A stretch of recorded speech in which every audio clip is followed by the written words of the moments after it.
नमस्कार मित्रों, आज हमारे साथ कुछ भाई बंधु हैं, मित्र लोग हैं और एक विषय उठाया गया है और उसी से हम शुरुआत करना चाहते हैं। विषय ये है, बहुत प्रैक्टिकल विषय है। विषय ये है कि जीवन का लक्ष्य क्या है, यानी कि क्या मकसद है, एम ऑफ लाइफ क्या है। और कोई नई बात नहीं है, बहुत महात्मा लोग बता चुके हैं, विद्वान बता चुके हैं, दार्शनिक बता चुके हैं। फिर भी इतना जानने समझने के बावजूद भी भटकाव क्यों है ना। तो ये कई प्रकार के बिंदु हैं जो मन में आते हैं। तो ऐसा नहीं कि इसको प्रवचन मत समझिए, इसको एक प्रैक्टिकल ऑब्जर्वेशन समझिए कि अगर प्रैक्टिकल तरीके से इसको समझा जाए तो क्या इसका मीनिंग निकल सकती है। ठीक है, जैसे अगर देखा जाए तो हर आदमी का जो इंटेंशन है खुशी पाना, है ना। हर आदमी जो भी कहता है कि हमको ये पाना है, तो किस लिए पाना चाहता है, ताकि खुशी मिले। तो अल्टीमेट गोल जो है आदमी का नौकरी पाना या मतलब मोक्ष प्राप्त करना या जो कुछ भी बताया गया हो, वो इसलिए कि उसको खुशी मिलेगी। उसके बाद कोई आनंद कहता है, कोई परमानंद कहता है, कोई संतोष बोलता है, लेकिन उसका अंतिम लक्ष्य क्या हो गया, खुशी प्राप्त करना, यानी कि हैप्पीनेस। ठीक है। अब दूसरा सवाल कि अब आदमी कल्पना करता है कि खुशी कब मिलेगी, जब उसको किसी बात की समस्या नहीं होगी या और कुछ पाना शेष नहीं रहेगा। बात समझ में आ रही है कि ऐसी अवस्था जिसमें कुछ पाना शेष नहीं है, सब ज़रूरतें पूरी हो गई, आवश्यकताएं पूरी हो गई हैं, वो अवस्था खुशी की होगी, ऐसा मतलब मानो। तो ये चीज़ें दूर कैसे हों, यही तरीका हो गया खुशी पाने का। अब अगर आप नौकरी की बात करते हो तो आज के 20-25 साल पहले, और ये कहाँ था, अब गाँवों में अगर आप रहे हो तो नौकरी पाने, बड़े लोग समझते थे नौकरी छोटी चीज़ है, नौकर नहीं बनना है, यानी कि ये भी लक्ष्य नहीं था। महिलाओं की नौकरी अच्छी नहीं मानी जाती थी, तमाम लोग अगर पता हो ये चीज़, यानी ये सब साधन हो गए उसके, ये लक्ष्य नहीं हुआ, ये सब साध्य हो गया। ठीक है, लेकिन ये जो सवाल है कोई नया सवाल तो है नहीं, यहाँ समझे बनता। ठीक, तो ये जो सवाल है कि अंतिम लक्ष्य क्या है, कोई नया सवाल नहीं है। तो मैंने बताया कि हर प्रकार से हम प्रसन्न रहना चाहता है और समय समय के अनुसार, परिस्थिति के अनुसार साधन अलग अलग निकाले गए हैं। किसी को लगता है कि भाई एक बच्चे की कमी है, राजा महाराजा होते थे, सब कुछ होता था, उदास ज़िंदगी रहती थी, वंश चलने वाला कोई नहीं है, तो वहाँ उनका क्या है, अगर एक संतान हो जाए समझो प्रसन्न है। आदमी कहता है लाखों करोड़ों सब मौजूद हैं, फिर भी पता है ना आदमी को भाई डायबिटीज़ है, सबको खिलाता, खुद नहीं खा पाता, पैसा बहुत उसके पास है, उसको इस बात दुखी है, मैंने इस बात दुख है कि वो उसका इस्तेमाल नहीं कर पा रहा। तो सबका सारांश क्या हुआ कि एक स्टेट ऑफ माइंड ऐसा जिसमें कि तनाव न हो, न्यूनतम हो या न हो, या एक ऐसी अवस्था जिसमें कि कोई ज़रूरत बाकी न रह जाए, एक ऐसी अवस्था जिसमें कुछ सोचने को या तनाव को कुछ बाकी न रह जाए, है ना। तो ये सनातन प्रश्न है, पुराना प्रश्न है कि अंतिम लक्ष्य हमारा हो गया प्रसन्नता प्राप्त करना। ठीक। दूसरी बात निकल करके आई कि प्रसन्नता वो अवस्था है कि जब आदमी को तनाव की कोई कारण न हो और सारी आवश्यकताएं पूरी हो, यात्रा का समापन हो जाए। ठीक है। अब तीसरी बिंदु से निकल करके आया कि जितने भी प्रयत्न हैं वो कई प्रकार के हैं और वही साधन है हमारे।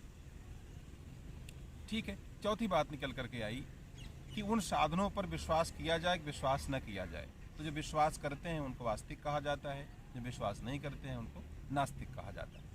यहाँ तक बात समझ में आई। ठीक है। अब वो आस्तिकता नास्तिकता क्या है। आस्तिकता का मतलब अस्तित्व में विश्वास करना, नास्तिकता माने विश्वास न करना। किसके अस्तित्व में, तो कुछ लोग कहते हैं परमात्मा को मानना या खुद को मानना। अस्तित्व मात्र में विश्वास करना आस्तिकता है ना। और जो विश्वास नहीं करना वो नास्तिक है। लेकिन इसमें दो बातें ध्यान में रखनी है कि हमारे मान भर लेने से समस्या कल थोड़ी हो जाएगा। ज्ञान तो हर किसी के पास है, लेकिन टेंशन हर किसी के पास है, यानी कि जानना ही काफ़ी नहीं है। तो हमारे लिए क्या फायदेमंद है कि उसको मान ले सत्य है, कि उसको न माने कि उसको असत्य मान लें। और सच पूछो दोनों घातक हैं। कोई भी चीज बगैर जाने मान लेना तो घातक ही होगी। यहीं से धर्म का उदय हुआ। अब धर्म भी दो प्रकार का हुआ, एक जीवन शैली सिखाने वाला कि कैसे जिंदगी जी जाए, रिलीजन जो बना है रिलेशन से बना है, साइंस ऑफ रिलेशनशिप्स, रिश्तों का विज्ञान कि कैसे किसके साथ कैसा रिलेशन बनाना चाहिए, वही रिलीजन बन गया धर्म। हमारे यहाँ धर्म कहा गया धारयत इति धर्म, जो धारण किया जाए वही धर्म है। तो क्या धारण किया जाए, यानी कि कौन से गुण धारण किए जाए। तो वो एक ही चीज किसी के लिए जहर किसी के लिए अमृत होती है, यानी कि वो धारणा बदलती रहती है। अच्छा, बात नास्तिकता आस्तिकता की कर रहे थे। अब जैसे एक कथा बोली जाती है कि भगवान बुद्ध बैठे थे, और अभी बोल रहे थे बुद्ध के ऊपर बोलने का, देखो प्रसंग आ गया। भगवान बुद्ध बैठे थे और कुछ लोग शंका लेकर के आए, ये हुआ कि ज्ञानी है समाधान कर देंगे, बुद्धत्व तो प्राप्त है इनको। तो आए भाई कुछ लोग, एक तरह के लोग आए, कहा भाई बताओ क्या प्रॉब्लम है। कहा महाराज जी बताइए प्रभु भगवान ईश्वर है कि नहीं है। तो बोले कि तुम लोग क्या सोचते हो। कहा हम सोचते हैं कि भाई ईश्वर तो है। कहा ईश्वर बिल्कुल नहीं, सवाल ही नहीं उसका होने का। चले गए वो लोग। दूसरे प्रकार के लोग आए, कहा भाई तुम लोग क्या मानते हो, ईश्वर है कि नहीं। तो कहे कि हमें लगता है ईश्वर नहीं है। मैं कहा ऐसा, ईश्वर है 100% है भाई, ईश्वर क्यों नहीं है। चले गए।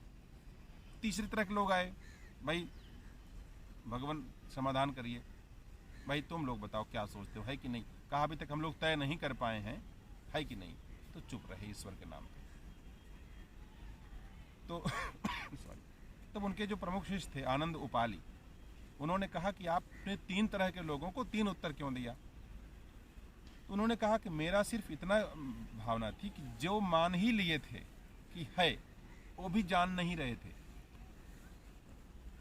और जो ये मान लिए थे नहीं है, वो भी बिना जाने मान लिए थे, और जो इस द्वंद्व में है कि नहीं वो ढूंढ रहे थे।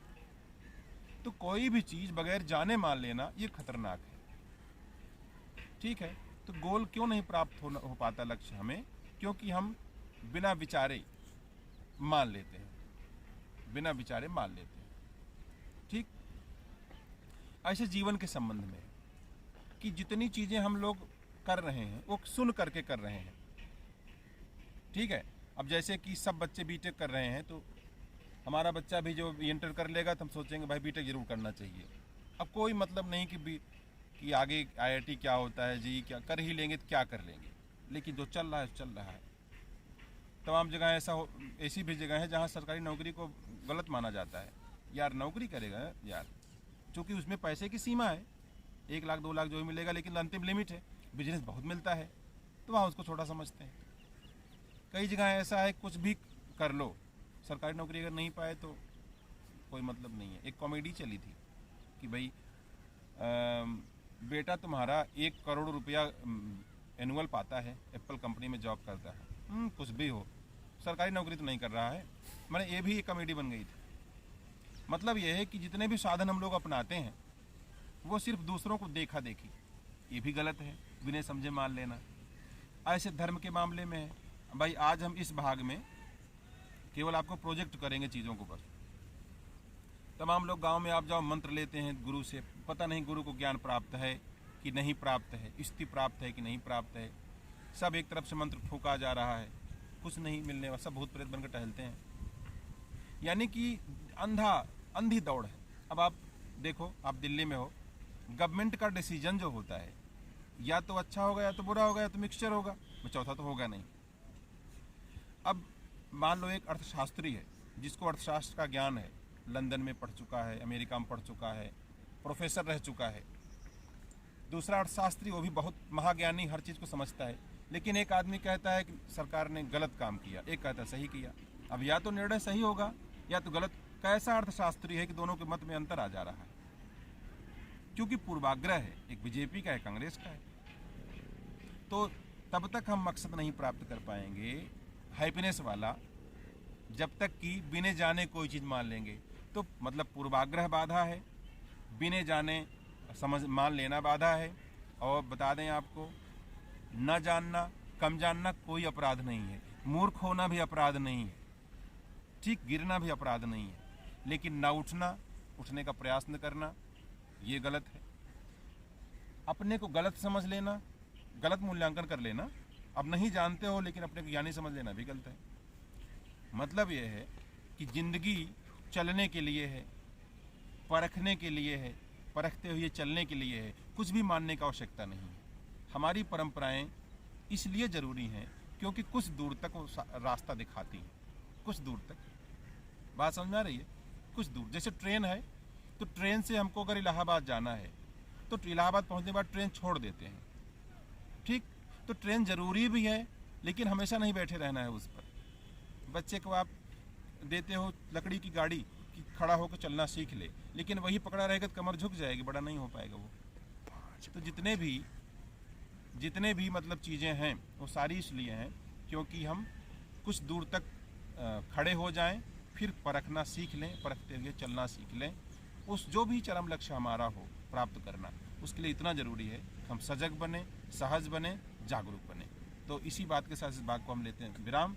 अगले भाग में हम चर्चा करेंगे कि ये तमाम रास्ते जो बताए गए हैं, धर्म, आध्यात्म, तमाम या जो भी है वो क्या हैं और उन पर कैसे आगे बढ़ा जाए। ठीक है, अब लोग संतुष्ट हैं? ठीक है, यहीं विराम लेते हैं। नमस्कार, जय हिंद। आप लोगों को अच्छा लगेगा, प्रतिक्रिया अवश्य दीजिएगा।